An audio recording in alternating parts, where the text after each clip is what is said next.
Buenas tardes a todos. Espero que estéis bien. Si vais a notar algo de acento italiano hoy, ¿vale? Si hasta ahora no se notaba, hoy lo vais a notar. Porque después de unos días hablando en italiano, el acento va a estar presente. Pero bueno, va a ser simpático. Va a ser simpático. Bueno, ¿cuántos están deseosos de recibir la palabra en esta noche? Amén. El título de la palabra de hoy es Con una pequeña fe. Con una pequeña fe. No sé si vienes con una fe grande o pequeña, pero si tienes una pequeña fe, es suficiente para ver el Señor obrando en tu vida. Amén.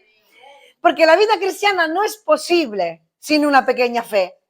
Ahora, si la tengo, ¿qué puedo hacer con una pequeña fe? Y es lo que vamos a mirar todos juntos en esta noche. Así que os invito a abrir vuestras Biblias en el Evangelio de Mateo, en el capítulo 17. Mateo, capítulo 17, versículo 14. Dice la palabra: cuando llegaron al gentío, vino a él un hombre que se arrodilló delante de él diciendo: Señor, ten misericordia de mi hijo, que es lunático. Capítulo 17, versículo 14. Venga, ¿lo tenemos todos? Otra vez. Mateo 17, 14. Cuando llegaron al gentío, vino a él un hombre que se arrodilló delante de él diciendo: Señor, ten misericordia de mi hijo, que es lunático. Pero no lunático porque cambiaba el humor. Y padece muchísimo, porque muchas veces cae en el fuego y muchas en el agua. Y lo he traído a tus discípulos, pero no le han podido sanar. Vaya. Respondiendo Jesús dijo: oh generación incrédula y perversa, ¿hasta cuándo he de estar con vosotros? ¿Hasta cuándo os he de soportar? Tráemelo acá, anda. Y reprendió Jesús al demonio, el cual salió del muchacho, y éste quedó sano desde aquella hora. Viniendo entonces los discípulos a Jesús aparte, dijeron: ¿por qué nosotros no pudimos echarlo fuera? Y Jesús les dijo: por vuestra poca fe. Porque de cierto os digo que si tuvierais fe como un grano de mostaza, diréis a este monte: pásate de aquí a allá, y se pasará, y nada os será imposible. Pero este género no sale sino con oración y ayuno. Hasta aquí la palabra. Hoy vamos a hablar de la historia de una sanidad que no ocurrió al principio. Hemos visto que un padre acude a los discípulos de Jesús pidiéndole que sanara a su hijo, que era lunático, pero esta vez no se cuenta la historia de la victoria de los discípulos, sino de su fracaso. Al Señor le ha interesado reportar en la palabra un momento, un acontecimiento que quiere resaltar una falta de fe por parte de los discípulos. Una situación, un milagro que falló en el intento. Y Jesús dijo que en esa ocasión sus discípulos no sanaron a ese hombre por su poca fe. Para que Dios haga lo que está en su voluntad hacer, es suficiente una pequeña fe. Tan pequeña como un grano de mostaza, dijo Jesús. Y ese día no tuvieron ni siquiera esa fe. No tuvieron ni siquiera esa medida de fe. ¿Y por qué Jesús usa el ejemplo del grano de mostaza para hablar de la fe? En la antigüedad, la mostaza era considerada la semilla más pequeña. Y era una semilla conocida por su capacidad de crecer tan rápidamente y convertirse en un arbusto muy grande. O sea que el grano de mostaza Jesús lo usa para simbolizar la fe y el impacto impacto que una pequeña fe puede hacer rápidamente si la ponemos en acción en nuestra vida personal, en nuestra vida de fe, y puede hacer crecer el reino de Dios y tu vida. Amén. Así que vamos a mirar en esta tarde 3 cosas que producen la fe, o 3 maneras de interpretar, ver, abrazar la fe en nuestra vida por medio de la palabra de Dios. Lo primero, lo vamos a decir todos juntos: la fe da visión. La fe da visión. Hebreos capítulo 11, versículo 1 nos dice que la fe es la certeza, muy bien, de lo que se espera, y la convicción de lo que no se ve. O sea que lo primero que vamos a mirar es que la fe da visión. Este capítulo de Hebreos, capítulo 11, refleja el testimonio de los antiguos. O sea, de esos hombres y mujeres que nos han precedido, que han nacido antes que tú y que yo, que han puesto su fe en Jesús. Y que se sostuvieron, dice la palabra, se sostuvieron como viendo al invisible. Y creyeron antes de ver cumplidas las promesas, porque su fe le daba visión. Tener fe significa tener visión, porque la visión te permite caminar hacia adelante. Si tengo visión, sé dónde voy poniendo mis pies. Entonces camino seguro, porque veo el camino. Así que la pregunta que te hago en esta noche es: ¿qué es lo que estás viendo?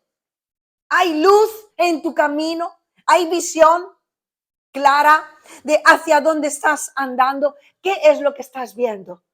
¿Y a quién estás mirando? Porque nos dice en el mismo libro de Hebreos, pero en el capítulo siguiente, en el 12, versículo 2, que puestos los ojos en Jesús, el autor y consumador de la fe, el cual, o sea, Jesús, por el gozo puesto delante de él, sufrió la cruz, menospreciando el oprobio, y se sentó a la diestra del trono de Dios. Y siguiendo el ejemplo de Jesús, estamos viendo que Jesús se sostuvo viendo lo que tenía puesto por delante. Y caminaba mirando a algo prometido, aquello que le esperaba. Y ese era el motivo por el cual él vino en la tierra, el motivo por el cual pudo soportar el sufrimiento, pero porque le producía gozo. Dice, por el gozo puesto por delante. Era el gozo de lo que le esperaba. Era el gozo de lo que iba a ver, de lo que sabía que iba a pasar por medio de su resurrección. Porque Jesús tenía la visión de todo lo que su acto iba a desencadenar en la historia de la humanidad. La visión que Jesús tenía le permitió afirmar sus pies y caminar con gozo, aún en medio de la dificultad, aún en medio del rechazo, aún en medio de la traición, aún en medio del maltrato, aún en medio del sufrimiento, porque tenía una visión completa de lo que iba a desencadenar sus pasos de obediencia. La visión que Jesús tenía era una visión completa, amplia. Eso significa que Jesús no se paró solo a mirar al sufrimiento.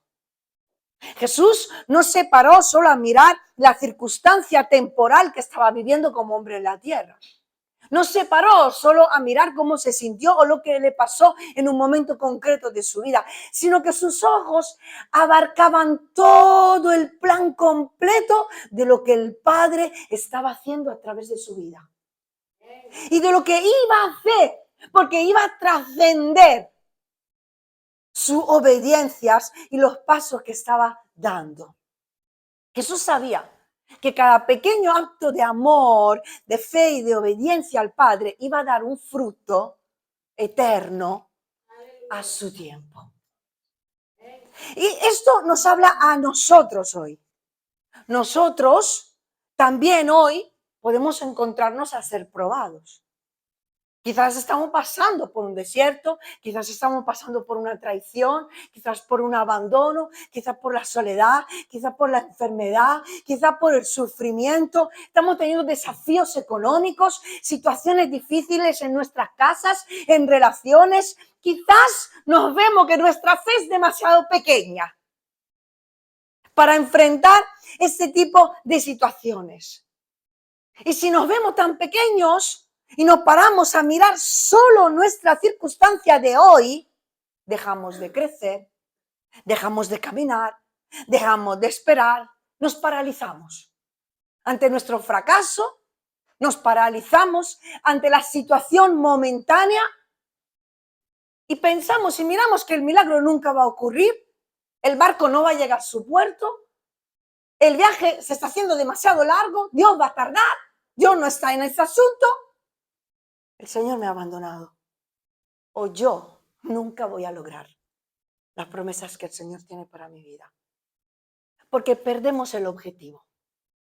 Nos olvidamos de lo que Dios ha prometido y empezamos a mirar a nuestros propios fracasos. Empezamos a mirar a nuestra pequeña, mínima, inexistente fe. Y no nos damos cuenta de que todo lo que somos, todo lo que hacemos y todo lo que puede ocurrir en nuestra vida es por Jesús. Amén. No vamos a ser tú y yo que vamos a cambiar las situaciones ni nuestra vida, si es que no puedo ni controlar si se me cae el cabello. Pues yo también estoy perdiendo, ¿eh? Nuestros ojos tienen que estar puestos siempre en Jesús, al hacedor de milagros. Así no perderemos la visión, que es la capacidad de ver el plan completo que Dios tiene para tu vida. La visión nos permite visualizar lo que Dios quiere hacer, lo que Dios está intentando hacer en tu vida, dónde el Señor te quiere llevar. ¿Hacia dónde está dirigiendo tu vida? ¿Qué es lo que el Señor está intentando trabajar en tu corazón? ¿Dónde el Señor está intentando fortalecer tu vida? ¿Hacia dónde está intentando llevar tu vida personal, tu familia y esta iglesia? ¿Qué es lo que el Señor está queriendo hacer en tu matrimonio, en tus relaciones? Necesitamos una visión completa, completa de los planes de Dios, de sus pensamientos, de esos planes de bien, que siempre son de bien, que nunca son de mal. Dentro de una voluntad que siempre es buena, siempre es agradable y siempre será perfecta. Y la voluntad perfecta para mí quizás no es perfecta para ti, porque es tu voluntad, la voluntad de Dios para tu vida y para la mía, pero siempre será buena, agradable y perfecta. Y para que abracemos la voluntad plena de Dios, necesitamos una visión completa de lo que son los pensamientos de Dios para nuestra vida. Y para que la visión sea completa, tiene que involucrar una visión correcta de mi pasado, de mi presente y de mi futuro.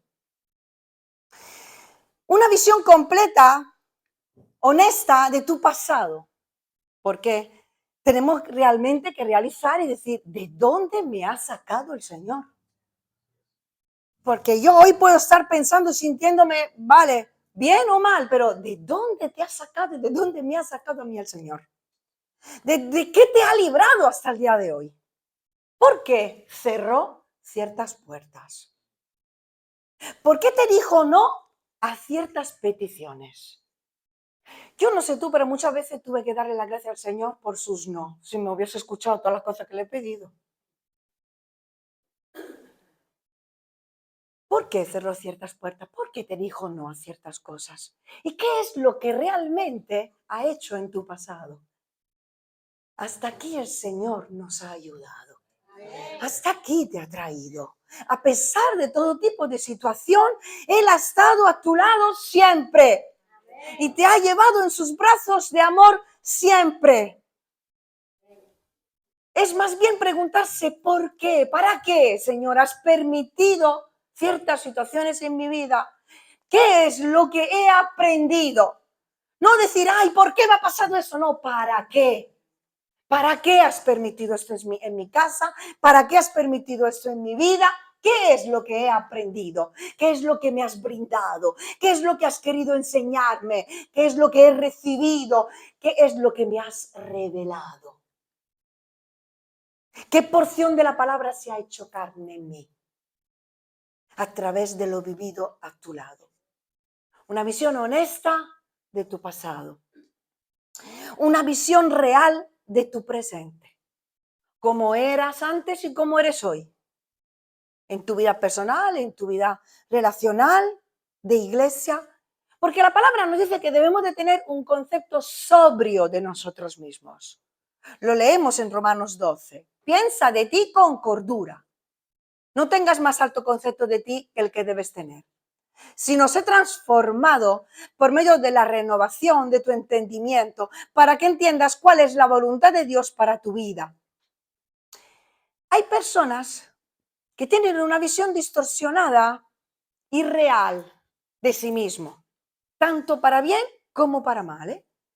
O quizás solo en áreas de su vida. Algunos ven un gran potencial que el Señor ha puesto en sus vidas, pero no están viendo todo aquello que les impide crecer, que les está impidiendo desarrollar lo que el Señor ha puesto en su vida, sus potenciales, les está impidiendo ver cumplidos los planes de Dios en sus vidas. Y se ven mejor de lo que son. Se ven en un nivel más alto de donde están. Se ven mejor de cómo realmente están por dentro. Y se frustran porque no crecen espiritualmente, porque se ven estancados. Parece que hay personas a su alrededor que van corriendo, alcanzando no sé qué, y ellos se ven estancados. No son capaces de ver donde ellos mismos necesitan actuar en fe, ser sanados, ser restaurados, ser liberados y dar pasos de obediencia que son tan necesarios, porque solo dando pasos de fe y de obediencia podemos ver a Dios obrando. Amén. Si yo me quedo en mi zona de confort, donde yo lo puedo controlar todo, yo voy a ver muy poco de Dios. Pero hay veces, y lo digo por experiencia personal, muchas veces lo hemos tenido que vivir, en la que hemos tenido que dar pasos en el vacío, sin saber cuánta agua había en la piscina y si había agua.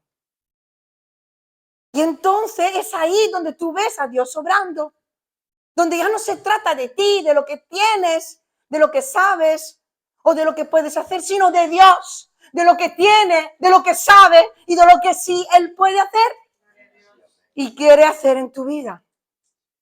Luego hay otros que también tienen una visión distorsionada de sí mismo, pero porque se ven de una manera mucho más baja que de lo que Dios sí está viendo en ellos. Personas que tienen baja autoestima, personas que se sienten con poco valor, personas que no son capaces de ver lo que Dios ha depositado en ellos. Y Dios a todos ha dado dones, todos. A todos ha dado talentos, a todos. Y a todos ha dado ministerio.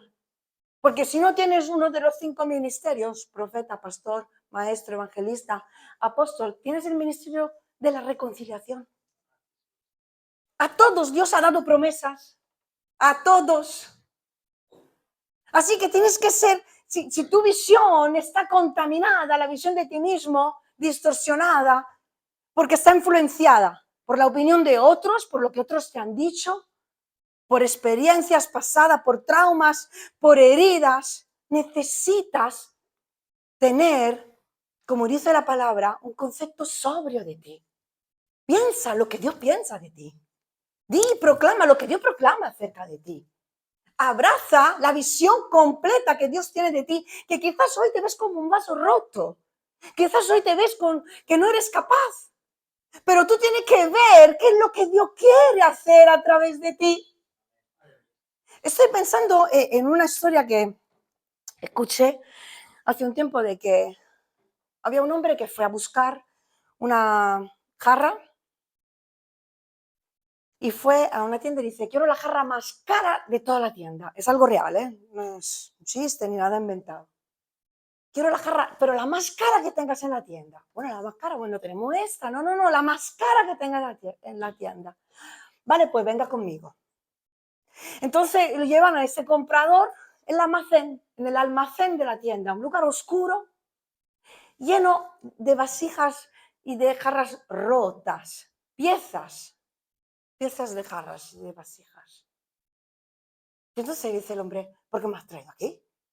Si le he dicho que quería la más cara. Dice, sí, porque aquí es donde se fabrican las jarras más caras. Las vasijas más caras se forman con piezas rotas de vasijas.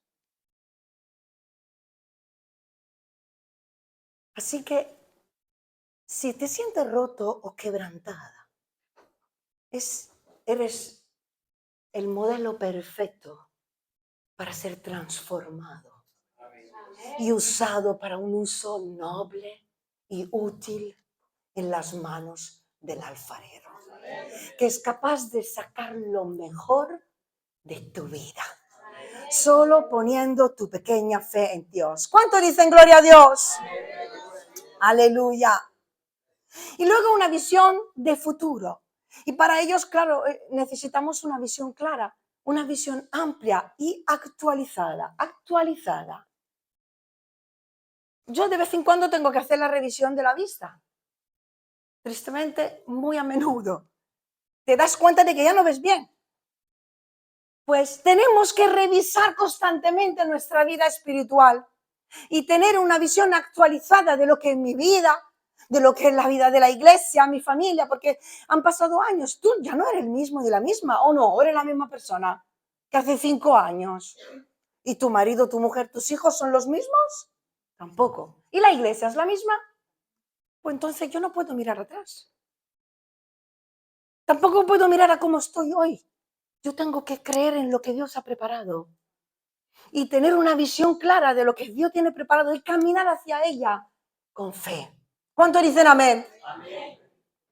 Lo segundo que quiero recalcar con vosotros en cuanto a la fe es que la palabra la llama convicción.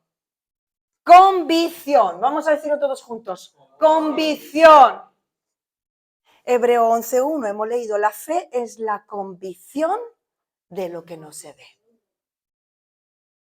Una pequeña fe es suficiente para que estés convencido de quién es Dios, para que estés convencido de quién eres tú en Dios, para que estés convencido de lo que quieres en la vida y de hacia dónde quieres llegar con el Señor. Cada uno se pone su propio techo. Y para decidir aceptar a Cristo en tu vida, recuerda el día en el que decidiste creer en Jesús.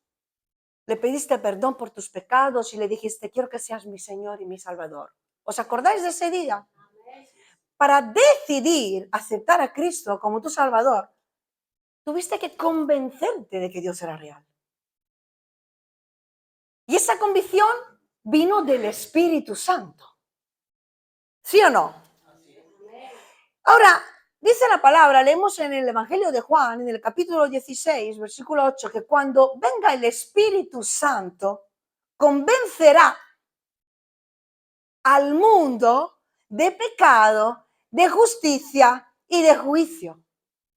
Así que, así como el Espíritu Santo te ha convencido para creer a Dios y recibir la salvación, también te convence de toda verdad, de cada promesa de Dios y te recuerda todo lo que sale del corazón del Padre para que camines en esas verdades cada día. Y quizá por el camino vas a ser probado, como fue probado Jesús. El enemigo va a venir para robar la fe, porque una vez que robe la fe lo tiene todo. Porque es que por fe caminamos, no por vista. Es por esa bendita locura de la fe que estamos aquí. Si no fuera por la fe, no creeríamos en nada, no estaríamos aquí. Entonces el enemigo va a intentar robar la fe. Así cuando fue tentado Jesús en el desierto, fue tentado a usar su poder para beneficio propio, olvidando la meta, que la meta era morir y resucitar. Pero Satanás le dijo, anda, no quédate, come. Dile a esa piedra que se ponga en pan, que se transforme en pan. Anda, tírate, que el Padre mandará legiones de ángeles. Tentado a olvidarse de lo que el Padre había preparado para él. Jesús fue tentado a pensar, a actuar, a pensar que él mismo podía proveer para sus propias necesidades materiales, como si el Padre no lo estuviera haciendo. ¿Y sabes qué es lo que nos dice esto? Escúchame bien. Lo opuesto de la fe en Dios no es la duda, es confiar en ti mismo, es confiar en la carne. Es pensar que puedes hacerlo solo sin Dios. Inclusive mejor. Porque dice Mateo 6, buscad primeramente el reino de Dios y su justicia. Y todas las demás cosas os serán añadidas. Las necesidades que vivimos en nuestra vida cotidiana, ¿son reales, sí o no? ¿Tienes necesidad de un coche mejor? Aleluya. ¿Tienes necesidad de un sueldo más alto? Gloria a Dios. ¿Tienes necesidad de ser sanado? Sí. ¿Tienes necesidad de que son reales?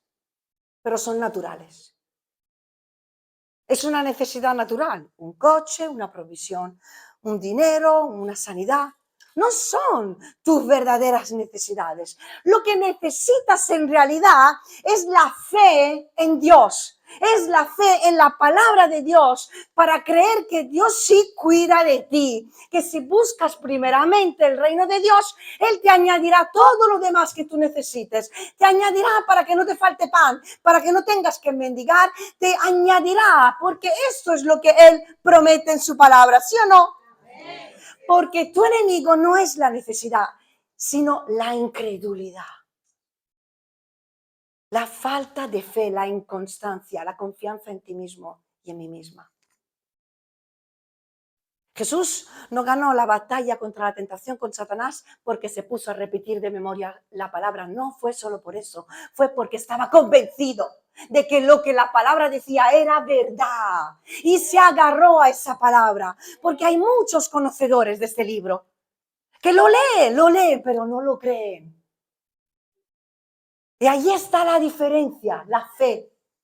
Una pequeña fe puede hacer que el milagro ocurra.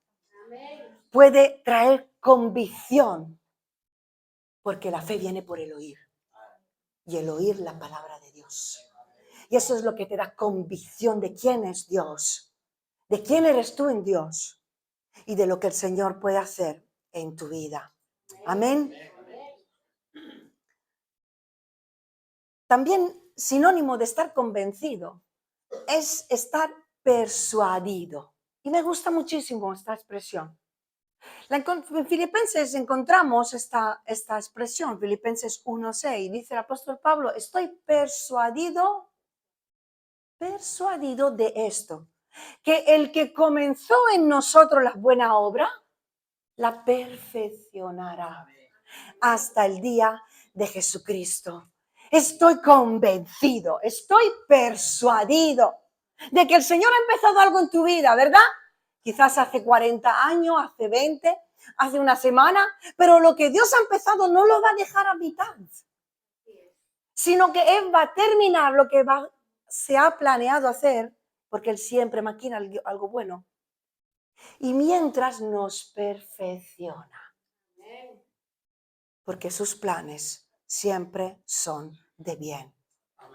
Y cree que con Él todo es posible. El Señor nunca llega tarde para nuestro reloj. Pero nuestros tiempos no están en un reloj, están en sus manos. El que vive en la eternidad. Y en un momento puede dar un vuelco a tu vida. Con un de repente del Señor, una sola palabra. Y que diga hasta aquí, ya está. Y tu situación cambia. Tu corazón cambia. Porque Dios lo puede hacer. Amén. Y por último, una característica que también se asocia mucho con la fe es la perseverancia. Esta nos gusta menos. Vamos a decirlo todo junto. Perseverancia. Uy, qué duro eso, porque es que la perseverancia está muy ligada a la paciencia. Yo soy muy impaciente. Y de verdad que sigue mi maldición. O sea, cada vez que voy a comprar el Mercadona le pasa algo a la cajera. De verdad. Y si me cambio de caja, la llaman a la cajera para que vaya a hacer algo para la otra caja. Si me acabo de ir de ahí, la paciencia y la perseverancia. La perseverancia es una virtud que no todo el mundo ha desarrollado en su vida. ¿Por qué? Porque no quiera, sino porque es algo muy lento de alcanzar. La perseverancia es algo que se habla de un tiempo prolongado. Y si no tenemos paciencia, muy difícilmente podremos perseverar en algo emprendido. De hecho, la palabra dice que vale más el final de una cosa que su principio, porque hay gente que empieza como leones y por el camino se han perdido. No han perseverado. No han perseverado en medio de las dificultades. La perseverancia es la constancia, la capacidad de mantenernos firmes por la fe en medio de cualquier tipo de circunstancia, porque hemos abrazado principios de vida que se han convertido en nuestra forma de ser, en nuestra forma de pensar, un estilo de vida. Ha habido un día en el que he creído en Jesús y he abrazado todo lo que Jesús piensa de mí. Y eso ha empezado a cambiar la visión que tenía de mí y hacia dónde iba. Antes actuaba de una manera, ahora no. Antes hablaba de una manera, ahora ya no. ¿Por qué? Porque algo ha cambiado. Todo aquel que conoce a Cristo cambia. Es imposible que tengas un encuentro personal con Jesús y no salgas transformado. Porque todo lo que Dios toca, lo transforma, lo cambia, lo mejora, lo sana, lo restaura. Y es importante quedarnos convencidos y permanecer en esos pensamientos que Dios tiene para nosotros. Sigue adelante, sigue edificando, sigue creyendo, sigue esperando. No vaciles, no te mezcles con el mundo, no vuelvas a la vieja vida, no vuelvas a mirar a tu pasado, no te dejes influenciar por la presión social, no te dejes influenciar por lo que otros dicen, no cambies de opinión para agradar a otros o a tu propia carne, no dudes, no retrocedas, no pierdas la fe. Quizás puedes verte cansado, cansada, quizás puedes sentirte triste, agobiado, hasta Jesús se sintió así, no es pecado. Es humano. Pero en medio de esa duda, en medio de esa tristeza, en medio de ese cansancio, en medio de esa desesperación que todos como humanos vivimos, cuando ponemos la fe en Dios, todo eso se transforma. Y entonces volvemos a levantarnos porque sabemos en quién hemos creído. Así que el que confía y cree en Dios puede estar triste, cansado, pero no cambia de parecer. No pierde la fe, no desconfía, no cambia. Porque no solo de oída lo había oído, sino que su corazón había conocido el amor de Dios y ha sido transformado por él. Y como dice Hebreos capítulo 10, versículo 39, nosotros no somos de los que retroceden, sino de los que tienen fe. ¿Cuántos dicen amén? Así que no perdáis vuestra confianza, que tiene grande galardón, dice el escritor, porque os es necesaria la paciencia. ¿Para qué? Para que, habiendo hecho la voluntad de Dios, obtengáis la promesa. Porque aún un poquito, y el que ha de venir, vendrá, y no tardará. Mas el justo vivirá por fe. Así que para perseverar, tienes que estar convencido de lo que crees. Tu fe se tiene que convertir en una proyección de vida, de una conciencia y de una aceptación de que la voluntad de Dios para tu vida es buena. Tienes que estar plenamente convencido, porque la fe es mucho más que creer que Dios puede hacer un milagro. Porque esta fe, este versículo que dice que la fe es la certeza de lo que se espera y la convicción de lo que no se ve, ese versículo nos está dejando claro que la fe se relaciona con el futuro. La fe se relaciona a una proyección de vida porque está esperando algo, está creyendo en algo, está viendo algo que todavía no ha ocurrido. Pero ya lo está viendo, ya está creyendo y camina seguro hacia ello, porque sabe quién lo ha prometido. Así que no vivas solo mirando a tu presente. Por lo difícil que sea, por lo inesperado, por lo incomprensible, no te gusta, no lo entiendes, no vivas solo mirando a lo que estás viviendo hoy, sino cree en lo que Dios va a hacer mañana. Si hoy vives en la voluntad de Dios, si hoy aceptas esos procesos, esos desiertos, esas situaciones, esos desafíos, hoy, si perseveras en la voluntad de Dios, sus planes se cumplirán para tu vida y cada día será un crecer. Tiempos que anticipan cambios sólidos en nuestras vidas. Por eso es necesario perseverar. Así que prepárate hoy para lo que vendrá mañana. Yo no sé lo que esperas tú, pero yo no espero algo pequeño. Por eso me preparo. Y llegan tiempos duros, tiempos en los que tenemos que orar y ayunar. Yo no sé tú, pero en nuestras casas nosotros vivimos desafíos y ataques espirituales. Pero luego vengo aquí y yo puedo tocar la presencia de Dios. Es tan espesa que empezamos a alabar, a adorar a Dios y a cantar todos juntos y hay algo aquí dentro. La presencia de Dios. Él está preparando algo y la olla hierve. Yo no sé si tú estás oliendo ya algo que se está preparando y algo que se está cociendo. Prepárate hoy para lo que Dios hará mañana. Perseveremos firmes, aumentemos nuestra fe, corramos con paciencia, puesto los ojos en Cristo, en lo que Él tiene preparado para nuestra vida. Y Él, por cierto, perfeccionará nuestros pasos y sus planes los cumplirá para cada uno de nosotros y para su iglesia. Amén. Vamos a ponernos de pie en esta tarde y vamos a presentarle nuestras vidas, nuestros corazones al Señor.